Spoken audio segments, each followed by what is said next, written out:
ببخشید من فکر کنم اشتباه اومد.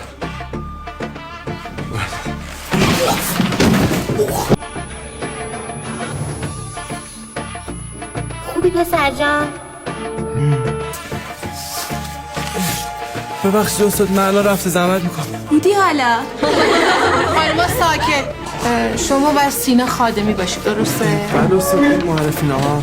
بله پس رفع زحمت نمیخواد بکنید. بفرمایید برید بشینید. درست اومدید. بشینم؟ بله. استاد اینجا کلاس مگه زنونه نیست؟ زنونه حمام مگه؟ ورودی پرستاری ما امسال 19 تا دخترم و شما یه دونه کاکل پسر. میتونید بشینید. بچه‌ها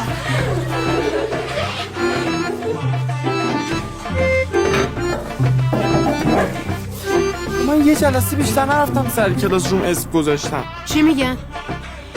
بهم میگن سنبول خان.